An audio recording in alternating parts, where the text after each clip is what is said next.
Hello friends. जैसे कि आप सभी लोग देख पा रहे होंगे कि आज हम सीखने वाले हैं वर्गमूल निकालने की ट्रिक। हमने यहाँ पर कुछ चीज़ें मेंशन करके रखी हैं, तो आइए हम एक एक करके इनको हम समझते हैं। सबसे पहले हमने यहाँ पर लिख रखा है कि संख्या का अंतिम अंक। तो कुछ लोगों को शायद यही नहीं समझ में आया हो क्या कि ये क्या चीज़ है। तो संख्या का अंतिम अंक हमारे कहने का मतलब यही है कि किसी भी संख्या के अंतिम अंक वो कौन कौन से हो सकते हैं। तो या तो किसी भी संख्या के अंत में 0 आएगा, 1 आएगा, 2 आएगा, 3 आएगा, ऐसे ऐसे करके 9 तक। 0 से लेकर 9 तक की ऐसी 10 संख्याएं हैं जो किसी भी संख्या के अंत में आ सकती हैं। तो इसलिए हमने यहाँ पर 10 बॉक्स तैयार करके रखा है। तो चलिए उन 10 संख्याओं को या उन 10 अंकों को हम इस बॉक्स में लिख लेते हैं।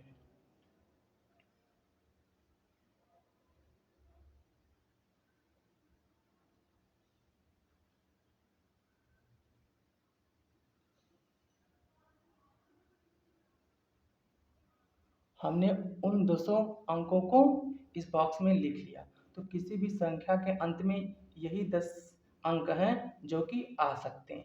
अब हमने आगे लिख कर रखा है कि वर्ग करने पर अंतिम अंक। किसी भी संख्या का अगर हमको वर्ग करना है तो उसका अंतिम अंक क्या हो सकता है। तो अगर किसी भी संख्या के अंत में यही संख्याएं आती हैं तो इन्हीं के रेस्पेक्ट में वर्ग की अंतिम संख्या निकलती है। जैसे अगर किसी संख्या के अंत में 0 होगा तो अगर हम उस संख्या का वर्ग करेंगे तो भी उसके अंत में हमारा 0 ही आएगा। अब हम देखते हैं का तो अगर किसी भी संख्या के अंत में 1 है तो उस संख्या का वर्ग करेंगे तो भी लास्ट में 1 ही आएगा। कैसे 1 आएगा, जैसे हम मान लेते हैं 11 का हमको वर्ग करना है तो 11 का वर्ग करेंगे तो कितना होता है 121। तो संख्या के अंत में भी 1 था और वर्ग करने पर भी लास्ट में 1 आया। तो इस तरीके से हमारा वर्ग करने पर भी अंतिम संख्या 1 ही आएगी। अब 2 में क्या होगा, तो किसी भी संख्या के अंत में 2 है, अगर उसका वर्ग करेंगे तो उसके अंत में संख्या आएगी हमारी 4। आप लोगों को समझ में आ रहा होगा। आगे हमारी संख्या 3, अगर हम इसका वर्ग करेंगे तो हमारा संख्या क्या होगा, अंतिम अंक 9 हो जाएगा। अगर किसी संख्या के अंत में 4 है, अगर इसका वर्ग करेंगे तो जैसे आप सभी लोगों को पता होगा कि 4 का वर्ग करने पर 16 होता है। तो यहाँ पर हम 16 ना लिखकर हम क्या लिखेंगे, 6 लिखेंगे, क्योंकि हमको अंतिम अंक लेना है। ठीक है। अगर किसी संख्या के अंत में 5 है तो उसका वर्ग करने पर अंतिम संख्या क्या होगी, तो 5 का गुणा 5 से करने पर 25 होता है। तो अंतिम संख्या का क्या आई, 5 ही आया। तो इस तरीके से हमारा 5 हो गया। किसी संख्या के अंत में अगर 6 है तो उसका वर्ग करने पर अंतिम संख्या क्या होगी, 6 का वर्ग करने पर हमारा आता है 36। तो अंतिम संख्या फिर भी क्या आएगी, 6 हो जाएगी। अगर 7 है तो उस संख्या का वर्ग करेंगे तो अंत में कौन सी संख्या आएगी हमारी, 9 आएगी। कैसे आया, 7 का वर्ग करेंगे तो हमारा हो जाएगा 49, 49। अंतिम संख्या उसमें भी 9 आ रही है। तो इस तरीके से 7 का वर्ग करने पर भी क्या आएगा, 9 आएगा अंतिम अंक। 8 है तो 8 का वर्ग करने पर अंतिम संख्या क्या हो सकती है, हमारा 4 होगा। क्यों होगा, क्योंकि 8 का वर्ग करने पर आता है हमारा 64, अंतिम संख्या हमारा 4। तो इस तरीके से वर्ग करने पर भी अंतिम संख्या 4 आएगी। और 9 का वर्ग करेंगे तो लास्ट में 1 आएगा। जैसे 9 को 9 से गुणा करने पर आता है हमारा 81। तो अंतिम संख्या क्या होगी हमारी, 1 होगी। तो इस तरीके से ये हो गया। अब हमने एक छोटा सा टेबल बनाकर रखा है, तो इस हम टेबल को समराइज फॉर्म में इस टेबल में देखेंगे, जिससे कि आप सभी लोगों को याद करने में आसानी होगी। अगर संख्या का अंतिम अंक है 0 तो वर्ग करने पर भी आएगा 0। अगर है संख्या का अंतिम अंक 1 है या संख्या का अंतिम अंक 9 है तो ये वर्ग करने पर अंतिम अंक हमारा 1 ही आएगा। आप देख पा रहे होंगे कि 1 के भी 1 है और 9 वाले भी 1 है। तो इस तरीके से हो गया। अगर संख्या के अंतिम अंक 2 हैं या 8 हैं तो क्या आएंगे वर्ग करने पर, अंतिम अंक हमारा 4 आएगा। अगर हमारा अंतिम अंक 3 है या 7 है तो क्या आएगा, अंतिम अंक हमारा 9 आएगा। अगर अंतिम संख्या 4 है या 6 है तो वर्ग करने पर क्या आएगा, 6 आएगा। और अंतिम संख्या अगर 5 है तो वर्ग करने पर अंतिम संख्या क्या आएगी, 5 आएगी। तो इस तरीके से ये टेबल का हमारा समराइज फॉर्म हो गया।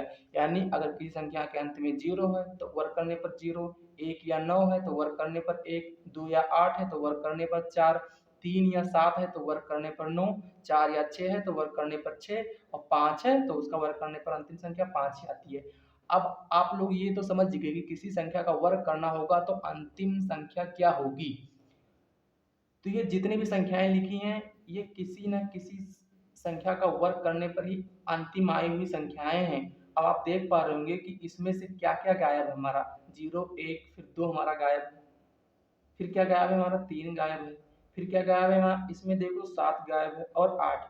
ये 4 ऐसी संख्याएं हैं जो किसी भी संख्या का वर्ग करने पर अंतिम संख्या नहीं आती हैं। इसका मतलब यही हुआ कि जिन संख्याओं के अंत में ये चारों संख्याएं दिखेंगी वो संख्याएं कभी भी पूर्ण वर्ग हो ही नहीं सकती, मतलब वो किसी भी संख्या का वर्ग हो ही नहीं सकती, क्योंकि संख्या को वर्ग करने पर अंतिम अंक तो 0, 1, 4, 9, 6, 5 ही पॉसिबल है।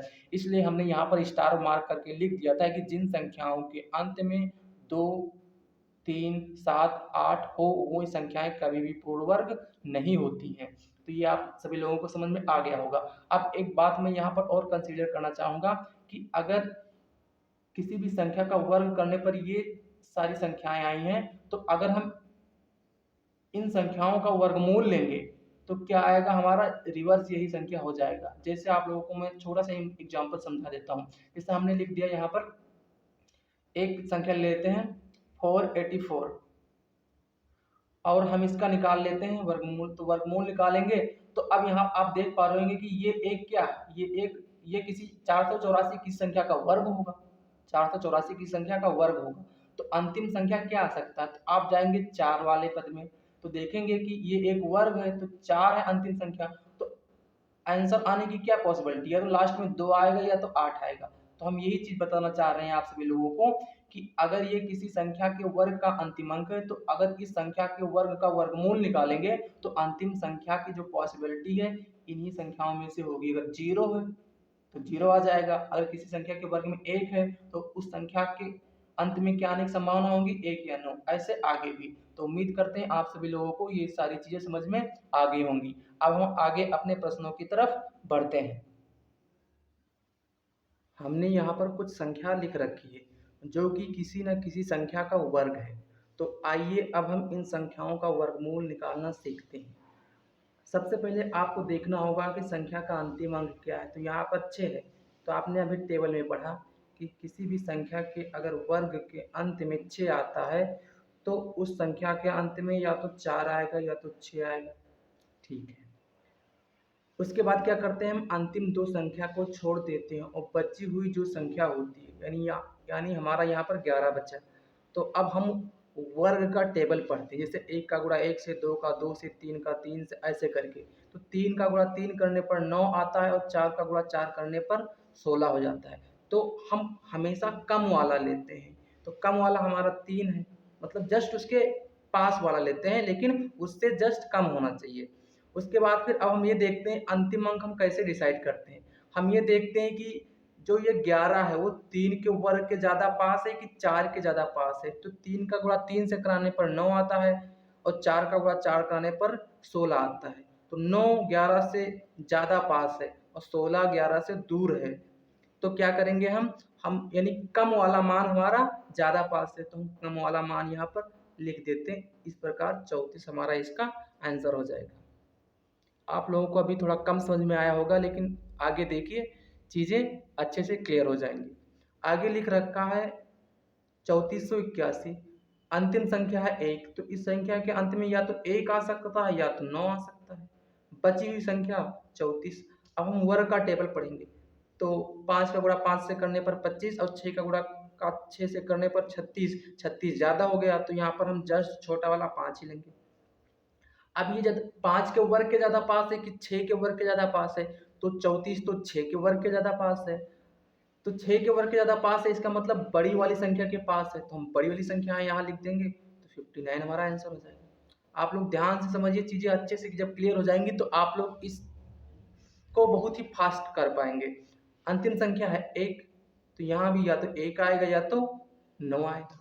अब यहाँ पर लिख रखा है 50। अब हमको टेबल पढ़ना है कि 50 से ज़्यादा नहीं जाना चाहिए। तो 7 का गुणा 7 से करने पर 49 होता है। तो यहाँ पर 7 ही आएगा, क्यों? क्योंकि 8 का गुणा जब 8 से कराएंगे तो बहुत ज़्यादा हो जाएगा, और 49 की ये बहुत ज़्यादा पास है, मतलब जस्ट एक ऐड करने पर ही हो जाता है। तो इसलिए हमारा जो अंतिम संख्या हो जाएगा वो 1 हो जाएगा, क्योंकि ये छोटी वाली संख्या यानी 7 के पास है। अगर ये 8 के पास होता तो हम बड़ी संख्या लेते।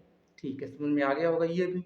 अब यहाँ पर देख पा रहे होंगे कि अंतिम अंक है 9, तो या तो इसका अंतिम अंक 3 होगा या तो इसका अंतिम अंक 7 होगा। रिमेनिंग संख्या 39 है। अब 39 किस संख्या के वर्ग के ज़्यादा पास है? तो 6 का गुणा 6 से करने पर 39 आता है। तो यहाँ पर हम 6 लिख देंगे, क्योंकि 7 का गुणा 7 से कराएंगे जो कि 39 से ज़्यादा हो जाएगा। अब ये 36 के ज़्यादा पास यानी कि इस 6 के पास है। अगर 7 के पास होता तो हम बड़ी संख्या लेते, लेकिन ये तो छोटी वाली संख्या के पास में है, तो यहाँ पर हम 3 लेंगे। ध्यान से समझिए, चीजें अच्छे से जब क्लियर हो जाएंगी तो आप लोग भी बहुत फास्ट कर पाएंगे। अभी मैं बहुत स्लो स्लो चीजों को बता रहा हूँ। यहाँ पर 9 है, तो यहाँ पर भी या तो अंतिम संख्या 3 आएगा या तो फिर 7 आएगा। फिर बची संख्या 22, तो हमको पहाड़ा पढ़ना है वर्ग का। 4 का 4 से 16, 5 का 5 से 25, 5 से करने पर तो ज्यादा हो जा रहा है, तो हम छोटा वाला ही लेंगे। लेकिन अब आप देख पा रहे होंगे कि ये 25 के पास है, ना कि 16 के, यानी बड़ी वाली संख्या के पास है। तो हम बड़ी वाली संख्या ले लेंगे, यहाँ पर हम 7 लिख देंगे। तो इस तरीके से 47 हमारा आंसर हो जाएगा। आगे हम देख लेते हैं इसे। अंतिम संख्या 4, तो या तो इसके अंत में 2 आएगा या तो 8 आएगा। बची संख्या 139। अब हमको टेबल पढ़ना है, तो हम टेबल, हमको जितना वर्ग याद रहेगा उतना ज़्यादा हम ज़्यादा बड़ी बड़ी संख्याओं का वर्गमूल निकाल पाएंगे। तो 139 आप देख पा रहे होंगे कि ये किसके पास है, तो हम कुछ टेबल बोलते हैं, आप लोग देखें किसके ज़्यादा पास है। तो 10 का गुणा 10 से करने पर 100, 11 का गुणा 11 से करने पर 121, 12 का 12 से 144, ये 12 से करने पर ये ज़्यादा हो रहा है, तो हम 11 ही करेंगे। तो 11 ही करेंगे, उससे जस्ट छोटा लेंगे। तो ये हमारा हो गया लेफ्ट साइड का अंक। अब हमको राइट का निकालना है कि 2 आएगा या 8 आएगा। तो ये 121 के ज़्यादा पास है कि 12 का वर्ग 144 के ज़्यादा पास है? तो ये 12 के वर्ग 144 के पास, यानी बड़ी वाली संख्या के पास में है। तो यहाँ पर हम 8 लिख देंगे। तो इस तरीके से ये हमारा 118 आंसर आ जाएगा। आगे देख लेते हैं। लास्ट में 4 है, तो यहाँ पर भी या तो 2 आएगा या तो 8 आएगा। बची संख्या 174। तो अभी हमने 12 तक टेबल पढ़ा था, तो 12 का 12 144, 13 का गुणा 13 से 169, और 14 का गुणा 14 से करेंगे तो 196 हो जाएगा, जो कि 174 से ज़्यादा हो जाएगा। तो यहाँ पर हम क्या लिखेंगे? 13 लिखेंगे।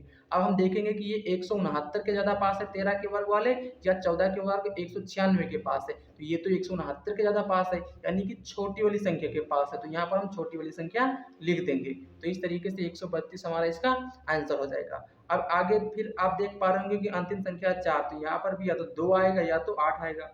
बची संख्या 519। अब हमको इसका टेबल पढ़ना है। तो आप लोगों को पता होगा कि 20 का गुणा 20 से करने पर 421 का 21 से 441, 22 का 22 से 484, 23 का 23 से 529, जो कि ज़्यादा हो रहा है। तो हम यहाँ पर 23 न लिखकर यहाँ पर हम 22 लेंगे, क्योंकि हम जो लेफ्ट साइड संख्या लिखते हैं वो हमेशा बड़ी वाली नहीं बल्कि उससे जस्ट छोटी वाली संख्या लेते हैं। तो हमारा यहाँ पर हो गया 22। अंतिम संख्या कैसे डिसाइड करना है? अब ये 484 के ज़्यादा पास है कि 23 के वर्ग 529 के ज़्यादा पास है? तो ये तो 529 के पास है, तो हम बड़ी वाली संख्या यहाँ पर लिख देंगे। तो इस तरीके से ये हमारा आंसर हो जाएगा। आगे हम देख लेते हैं। यहाँ पर अंतिम संख्या 1, तो अंत में क्या आ सकता है? या तो 1 आएगा या तो 9 आएगा, तभी इसका अंतिम अंक 1 आ सकता है। बची हुई संख्या लास्ट के दो छोड़कर 1082। अब हमको टेबल पढ़ना है स्क्वायर का। तो 30 का गुणा 30 से करने पर 931 का 961, 32 का 1024, और 33 का 1089, जो कि ज़्यादा हो रहा है। तो यहाँ पर हम 32 ही लेंगे। तो 32 का 1024 होता है और 33 का 1089 होता है, जो कि 1089 के पास यानी बड़ी वाली की संख्या आपके पास है। तो इस तरीके से इसका अंतिम अंक 9 आया होगा। अब हम आगे भी देख लेते हैं। यहाँ पर है 25, तो अंतिम संख्या आएगी 5, क्योंकि इसमें तो एक ही संख्या आती है। अब यहाँ पर बचा 1260, तो हमको टेबल पढ़ लेना है। तो 30 का गुणा 30 से 931, 961, 32 का 1024, 33 का 1089, 34 का 1156, 35 का 1225, 36 का 1296, जो कि ज़्यादा हो गया। तो हम 36 का ना लेकर हम क्या लिखेंगे, 35 ही लिखेंगे यहाँ पर। तो 35 ही हो गया, अंतिम संख्या हमारी आनी थी 5। तो इस तरीके से ये हमारे सारे आंसर आ गए। अगर आप लोग भी अगर इसकी प्रैक्टिस कर लेंगे तो बहुत तेजी से इन प्रश्नों को कर पाएंगे। ये आपको देखने में थोड़ा कॉम्प्लिकेटेड लग सकता है, लेकिन ये बहुत ही आसान है। एक बार जब आप इसको समझ लेंगे तो आपको फिर दोबारा इसको पढ़ने की ज़रूरत नहीं पड़ेगी। तो ज़्यादा से ज़्यादा लोगों को हमारे वीडियो शेयर कीजिए और लोगों को बताइए। और इसी के साथ आप सभी लोगों को बहुत ढेर सारा प्यार और धन्यवाद।